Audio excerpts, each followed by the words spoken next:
Bonjour à toutes, bonjour à tous. Aujourd'hui, on se retrouve pour le plan de la semaine sur le Dow Jones. Donc, Dow Jones, indice américain, les 30 plus grosses entreprises américaines. Et donc, là, on va regarder comment s'est déroulé le marché et quelle vision on va avoir de ce marché sur la semaine à venir.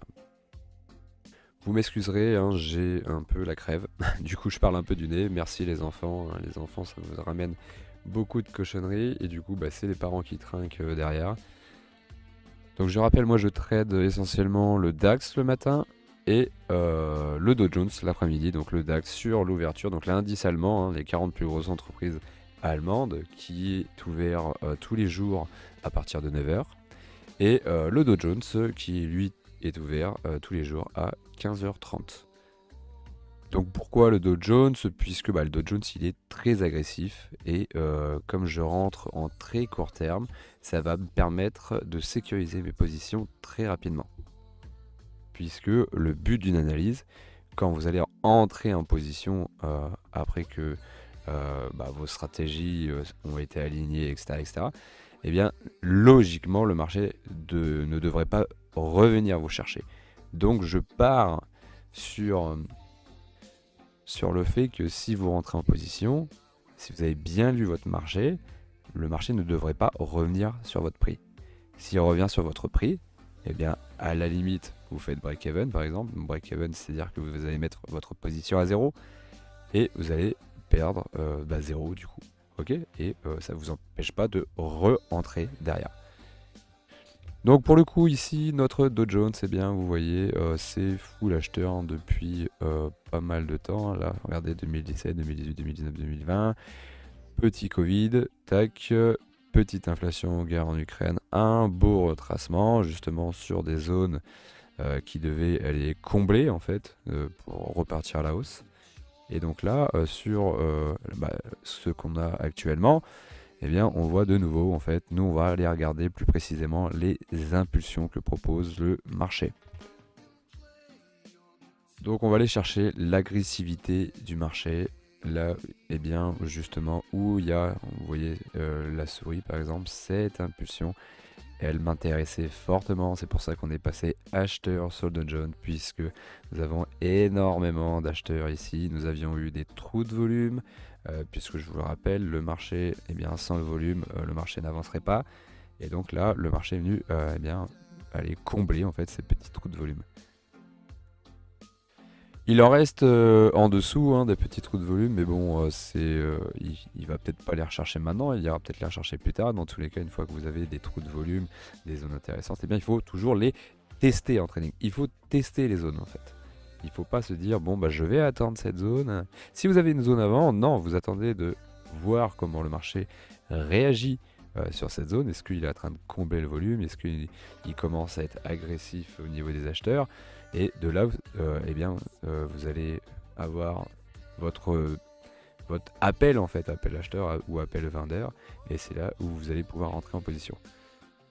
Bon, pour cette semaine, ce qui m'intéresse, c'est que eh bien, le marché nous a fait une grosse impulsion, voilà, et il a été corrigé, cette impulsion, une partie de cette impulsion, justement, haussière.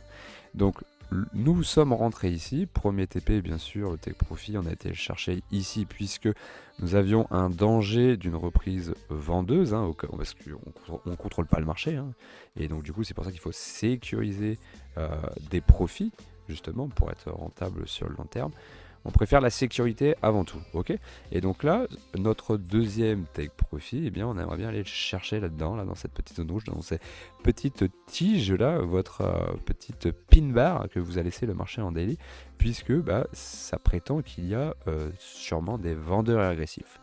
Donc ces vendeurs agressifs, justement, si on va retourner dans cette zone, on va reprendre des profits et notre but final en fait dans ce trade, eh bien, c'est d'aller chercher justement casser cette pin bar et aller rechercher justement cette zone vendeuse et ce prix psychologique bien sûr les 35 000 qui est un gros chiffre psycho, d'accord? Et donc là dans ce cas là on verra justement où va nous mener le marché, on va guider, on va voir ce que le marché nous propose, puisque je peux pas vous faire des analyses à moins que je me mette en weekly, hein. Mais de là actuellement vous dire, eh bien moi je vais, enfin le marché va absolument vous casser les plus hauts ou absolument vous casser les plus bas.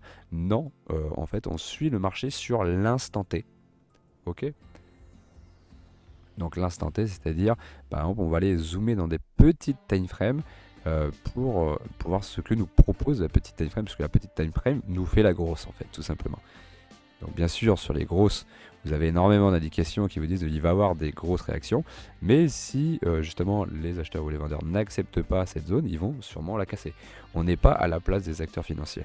On est là justement pour essayer d'avoir des probabilités, donc d'établir des probabilités ou un taux de chance de votre côté pour justement être dans le même sens des stratégies de ces acteurs financiers qui ne vous dévoileront bien sûr jamais dans quel sens ils vont aller. Sauf que, eh bien, quand ils interviennent sur le marché, nous, on a des traces d'intervention, donc notamment des impulsions, et on a des récurrences de marché, des récurrences. Donc moi, ça fait des années que je trade, donc je connais ces récurrences, et donc du coup, grâce à ces récurrences, on peut se placer sur les marchés. Donc là, ce que j'attendrai plus précisément, hein, du coup, c'est cette impulsion. Alors, on va prendre un petit outil, voilà. Cette impulsion, c'est celle-ci, puisque là on a une trendline, donc les trendlines, attention, ça peut faire son effet aussi, hein, dans le marché peut retracer.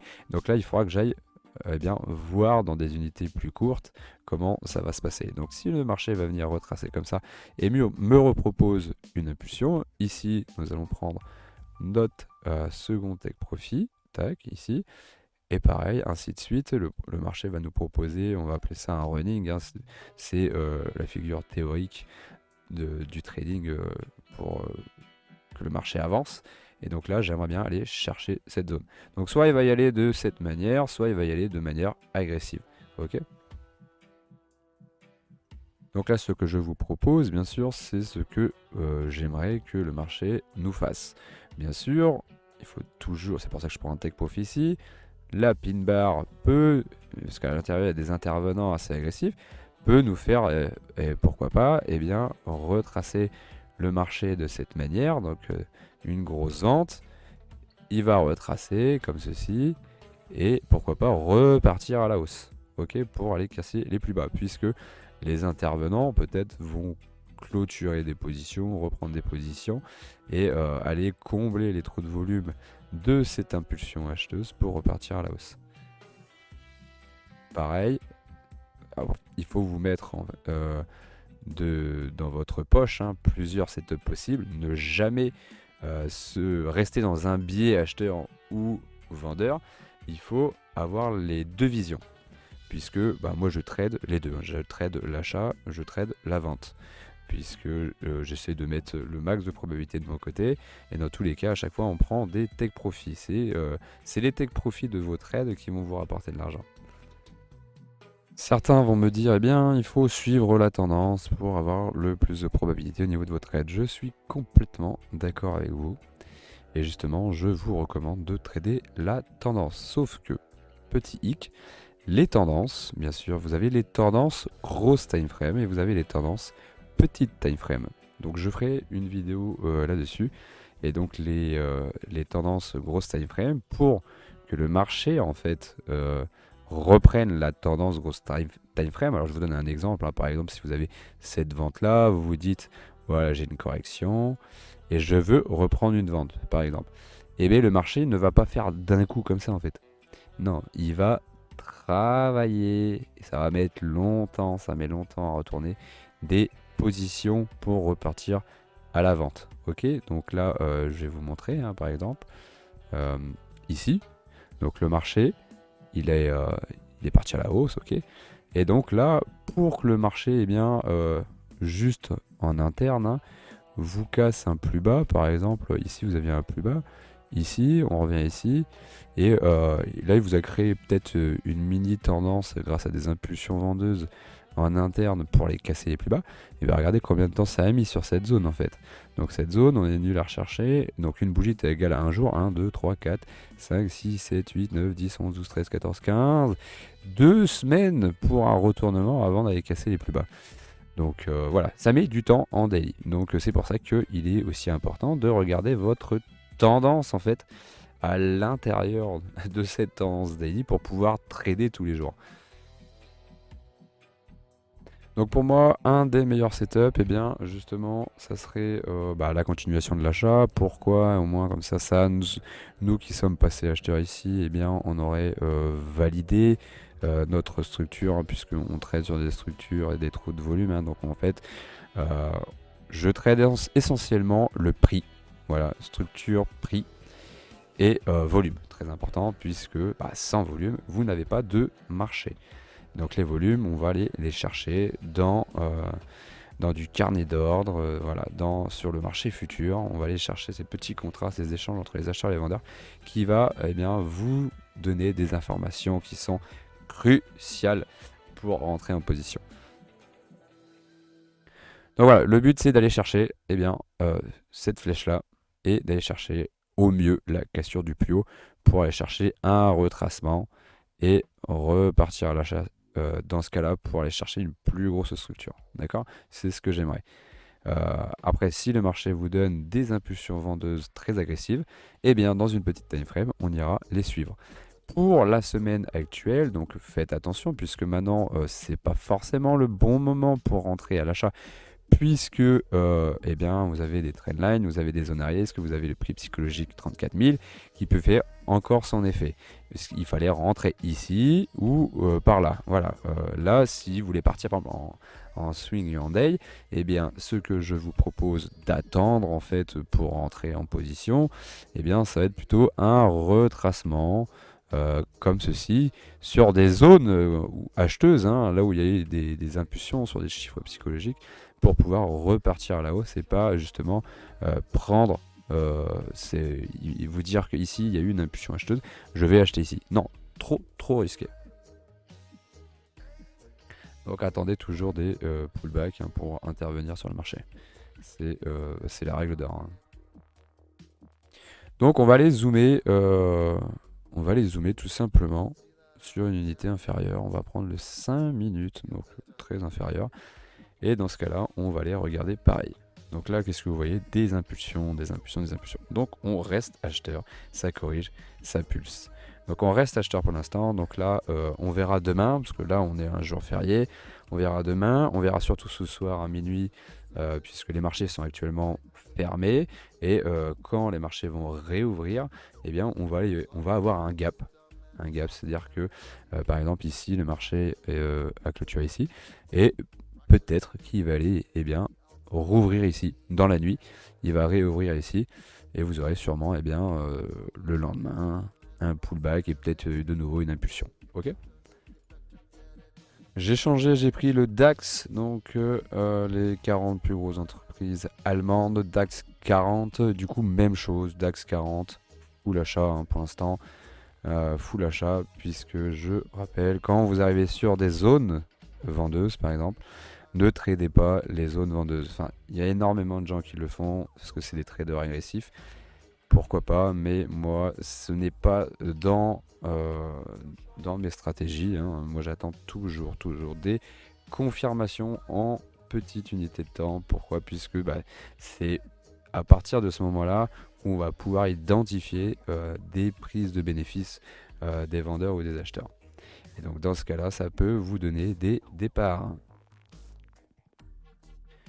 Donc celui-ci, notre petit Dexou, et bien voilà, on a un joli double top à aller chercher. Donc les petits double top, le marché aime bien les prendre. Donc le but, ça serait d'aller casser ces double top. Donc bien sûr, sûrement, vous allez avoir en fait, puisque ici encore, il y a des gros spin bars, donc des gros acteurs vendeurs. Donc bien sûr, si le marché arrive ici, vous verrez en interne, il y aura toujours la possibilité de faire de l'argent pour les personnes qui sont plus habituées à vendre que acheter, puisque vous allez, comme c'est là on est en daily, attention, pour les personnes qui tradent à la journée ou en scalping, donc très très court terme, il y aura il y aura de l'argent à faire, il n'y a aucun problème, puisque vous allez avoir de grosses zones. Ces grosses zones en daily vont avoir des mouvements plus agressifs, beaucoup plus gros. Donc si par exemple le marché arrive dans cette zone, il peut vous faire une respiration déjà de 100 points, et en 100 points vous pouvez faire déjà de très très beaux ratios en entrant en scalp. ok, vous pouvez faire déjà des très beaux pourcentages. Donc pour faire simple ici, eh bien, j'aimerais justement que le marché vienne casser les plus hauts et à partir de ce moment-là, attendre des appels vendeurs. Donc là, je prends un exemple, hein, pareil comme ça, appel vendeur. Et là, on va pouvoir commencer à se positionner à la vente. D'accord? Donc là, j'ai pris un exemple, hein, le marché fait ce qu'il veut, mais il y a plusieurs structures hein, à savoir. Et on le verra ça en direct, eh bien, au moment où justement les institutions feront leur retournement de position. Donc là, au moment où ils vont prendre leurs bénéfices, eh bien, ils vont le montrer et grâce à plusieurs techniques, eh bien, on va pouvoir identifier cela. Donc en zoomant 5 minutes, hein, ça va être la même chose que le dos à peu près, hein, puisque vous verrez souvent, les indices se suivent, hein, bah, comme tous les marchés en fait. Et comme tous les marchés, et souvent aux ouvertures américaines, les ouvertures américaines, vous allez voir tous vos marchés bouger, et aux ouvertures européennes, pareil, puisque bah, les intervenants vont intervenir sur plusieurs marchés. Et donc là, sur notre ami Daxu, alors notre ami Daxu, on suit les impulsions, encore une fois, très belle zone d'impulsion, zone potentielle de rebond. On va aller chercher ça. Pareil, si vous avez des signaux par rapport à ça, on a encore un beau support résistance ici qui va sûrement faire son travail de rebond. Alors est-ce que continuation de tendance? On ne sait pas encore, mais dans tous les cas, si vous ne le savez pas, si vous avez des indices pour l'achat, tentez votre achat ici. Donc le mieux ici, c'est de vous accompagner aussi de votre prix psychologique, les 900, pour avoir encore une plus grosse probabilité de rebond. Les chiffres psychologiques, vous verrez dans tous les marchés, les intervenants utilisent les chiffres psycho. Donc le but de scalper le marché, donc d'entrer en scalp hein, pour les day traders, puisque faire des entrées en scalp, ce n'est pas dire de faire du scalp, hein, c'est entrer en précision. Et entrer en précision vous permettra de faire plusieurs choses. Donc si vous partez sur l'hypothèse de racheter le marché, eh bien vous allez attendre que le marché va venir ici. Vous allez entrer en scalp ici avec des petits stops. Ok, donc bien sûr comme ça, tac. Et vous allez tenter votre achat. Ok, vous allez tenter votre achat ici. Une fois que le marché a fait ses impulsions acheteuses, vous allez sécuriser votre position à 0. Et voilà, et du coup, vous allez atteindre le haut de votre mouvement vendeur. Ici, vous allez prendre déjà des BLF. Si pareil, le marché vous donne des setups de vente à ce moment-là, les setups de vente, pareil, vous allez pouvoir tenter la vente. Tenter la vente ici, vous allez tenter votre vente. Le marché peut vous faire comme ça. Et vous allez quand même prendre un take profit ici, etc., etc. Au bout d'un moment, eh bien, vous allez prendre de l'argent ici, vous allez prendre de l'argent ici. Au bout d'un moment, eh bien, sur ce qui vous reste des positions, votre marché va trouver un sens. Ok, donc il va par exemple casser ceci. Cette position, comme vous avez break-even, vous aurez perdu 0. Et vous aurez, en attendant, cette position qui va tourner avec le take profit que vous avez pris ici, mais il vous restera l'argent en train de tourner, vous allez reprendre un take profit plus bas. Donc vous aurez tradé en fait la probabilité des deux sens, donc la probabilité de continuation de tendance et la probabilité de retournement de votre marché. Puisque ici, vous voyez, votre marché tricote en fait, et à partir de ce moment-là, il vous fait de la manipulation et joue avec les volumes. Et il peut créer en fait des distributions, on appelle ça des distributions. Et les distributions, ça permet justement de retourner le marché pour entamer un nouveau mouvement vendeur. Et à contrario, vous avez l'accumulation. On passe maintenant au VIX. Alors qu'est-ce que le VIX? Ce marché très impressionnant, ce marché qui ne fonctionne pas pareil que les autres marchés, vous voyez, c'est complètement différent. Mais on peut eh bien, constater des zones incroyablement défendues par les institutions. Ça c'est insane, les prix psychologiques sont très très forts sur cet indice de volatilité. Donc le VIX, voilà, c'est l'indice de volatilité du SP500. Donc du SP500, c'est l'indice des 500 plus grosses entreprises américaines. Et donc cet indice ici, là, le VIX, représente la volatilité du SP500. Donc il y en a qui appellent ça aussi l'indice de la peur. Qu'est-ce qui va nous intéresser pour cette semaine sur ce marché? Ce qui va nous intéresser cette semaine sur ce marché, c'est qu'on arrive sur des zones très très importantes et le fait que le marché a quand même défendu en fait ces zones de psycho, il nous a créé des bottoms et nous on va attendre encore une cassure euh, de, de ces bottoms en fait avant de pouvoir faire quelque chose, puisque on arrive dans des zones très très intéressantes et on va pas forcément trader le retournement puisqu'on n'a pas encore de retournement. On va trader des impulsions acheteuses pour des reprises vendeuses. Ok, pour l'instant. Le temps qu'on n'a pas de retournement acheteur, on ne peut pas se baser sur une nouvelle tendance en fait. Alors attention, l'indice de volatilité, donc le VIX, ne se trade pas de la même manière que les autres marchés. Mais il y a énormément de récurrence et de similitude des indices, ce qui me paraît normal. Et vous verrez, eh bien, c'est assez sympa à trader puisque quand vous prenez des rebonds sur ces indices, même en contre-tendance, hein, par exemple, contre-tendance, regardez ces variations qui sont magnifiques, des belles impulsions. Vous avez largement le temps de pouvoir break-even et prendre énormément de beurre. Donc il y a deux manières de le trader ce marché. La manière en scalp, en trade scalping, donc c'est-à-dire très court terme. Moi c'est ce que je fais parce que ici il y a des très très beaux ratios. Ou alors justement des manières beaucoup plus safe avec un money management beaucoup plus large. En se disant bien sûr attention, le marché, on constate qu'il... bon là j'ai pas assez d'histo là-dessus mais je crois qu'il va à 8 au minimum, 8, et les institutions le sauvegardent à 8 à chaque fois. Donc là, vous pouvez faire un money management, par exemple, à vous dire, moi je recherche par exemple un ratio que de 1,2 ou 1,3, donc c'est-à-dire vous allez faire 3 fois votre mise. Donc imaginons, on va mettre 10 000 euros, on va investir 10 000 euros sur ce marché. Donc si le marché, je prétends un exemple, hein, moi c'est ce que je recherche, j'attends que le marché arrive sur 15. Donc voilà, si vous entrez à 15, moi c'est ce que j'attends personnellement, les 15, des prix psychologiques, les 15 ou des 15,50, et j'attendrai justement un retournement des intervenants qui se placent dessus. Alors attention, bien sûr, moi j'ai le VIX chez IG Market. Vous allez peut-être pouvoir aller regarder le VIX et SP500 sur TradingView par exemple, et vous n'allez pas avoir la même cotation. On verra, attention aux chiffres, la structure va être la même, mais la cotation ne va pas être la même, ok? Puisque au niveau des brokers, vous avez les futurs et vous avez les représentations CFD, et de broker à broker, les cotations peuvent changer, d'accord? Donc ça, outre ça, la structure est exactement la même.